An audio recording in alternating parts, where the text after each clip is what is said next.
Hey, this is Heidi Dawson. If you love all things health and wellness and style of any kind, hang out here with me each week. I'm obsessed with never-ending improvement, and it's all in an effort to help each one of us live a wildly successful lifestyle. Subscribe today so you don't miss a thing. Hi, guys. Welcome to episode 607 of the Wildly Successful Lifestyle Podcast. I'm Heidi. It's so good to be with you. Now, I don't know what the weather's like where you are, but here it's kind of stormy and blustery, and I don't hate it. I love a good rain day, especially when I get to hang out with you guys. So I'm glad that you're here. Now, the thing that's on my mind this week, it's on my mind for many different reasons. It's actually on my mind a lot, but it's something that can quietly make you or completely break you. How's that for an entry, huh? But that thing, that's your habits. Now, a few days ago, Eric and I were deep in one of our just yummy 3-hour coffee conversations that we both live for. I love it when we get to do that. It doesn't get to happen a lot because he works, of course, but when they do, I love it so much. And that topic came up, the topic of habits. And we were kind of talking about things that people have gone through that were really tough. And, it started with just an innocent thing and then it became a habit. But I remembered a sermon from Hope Church that still haunts me in a good way, kind of, not because of what happened, but because it taught me a really valuable lesson that I have never forgotten. Now, it was about and this is a true story, it was about a suburban mom, and she's just a regular mom, carpool, little retail job, totally normal life, who started having 1 or 2 drinks to take the edge off of the boredom and the chaos. So 1 or 2 drinks, though, became eventually morning to night drinking. Now, she was still driving the kids to school and still showing up to work until one day, inevitably, it all crashed down and she ended up in jail. And the point of that story being told is that she didn't wake up one morning deciding to ruin her life. She just let a tiny, harmless habit take the wheel. And that story stuck with me because it's proof that the habits that we tolerate today, they're writing the biography of our future selves. I find that to be so true.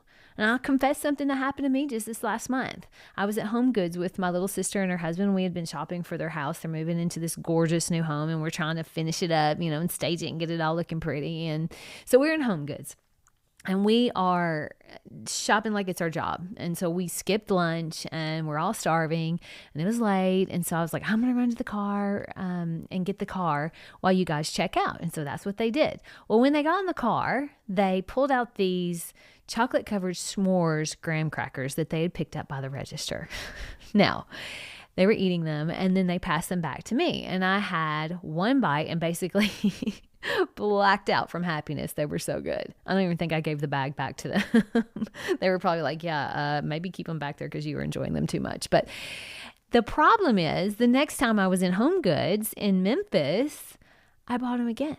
And then the time after that, I was literally searching every cash register, hoping that those stupid graham crackers were there.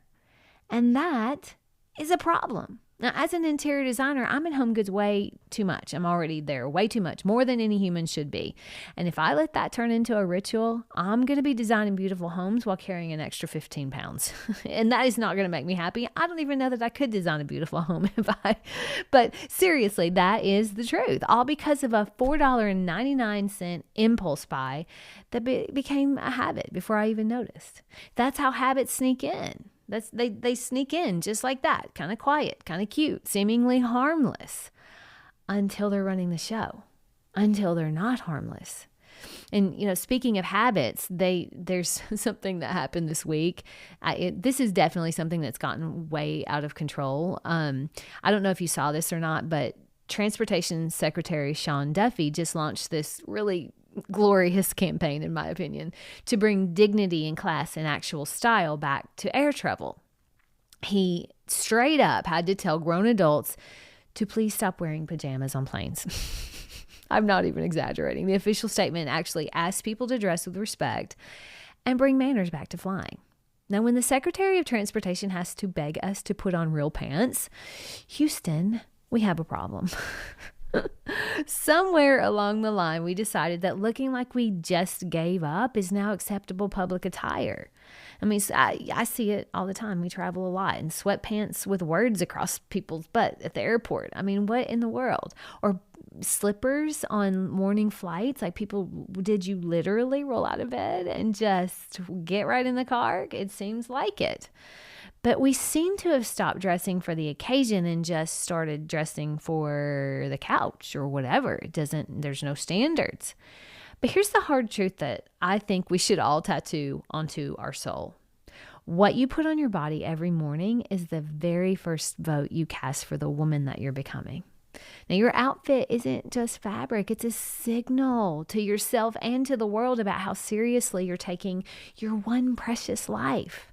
I never feel powerful or put together or magnetic if I'm wearing an I give up outfit. Never. But when I walk out the door looking like the main character, totally different story. I stand taller, I speak clearer, I attract better opportunities, and yes, people treat me differently too. You see, dressing well, that's a habit. Eating junk every time you're near the home goods checkout, that's a habit. Scrolling instead of sleeping, that's a habit. Speaking kindly to yourself or brutally, that's also a habit. These tiny little choices may feel insignificant in the moment, but they compound faster than you think. Just think about my home goods thing. So here's the question I want you to think about this week. What habit are you flirting with right now that your future self is going to have to pay for? Maybe catch it early and kill it with love. Or just don't buy the dang s'mores crackers. Because I don't know about you, but I'm not here to build a life that feels mediocre. I'm here to feel wildly successful in my body, in my relationships, and in the way I show up to the world every single day. And that's my challenge to you today, is to catch a habit you've been kicking around with that you know isn't serving you, and just decide right now you're done with that. Kick that habit before it kicks you. If this episode lit a fire under you, do me a favor. Subscribe or leave a 5-star review, and also share it with a friend who needs to hear that she's one outfit, one choice, one habit away from a completely different life. And in case you haven't heard this recently, I believe in you. You actually can do anything you set your mind to. You just have to decide that's what you're going to do. Because the choices we make every day are creating the life we live. Make sure they serve you. And because none of us are perfect, when you do make a choice that isn't great, be aware of it and don't allow it to become a habit. I love you guys. I'll talk to you in a few days.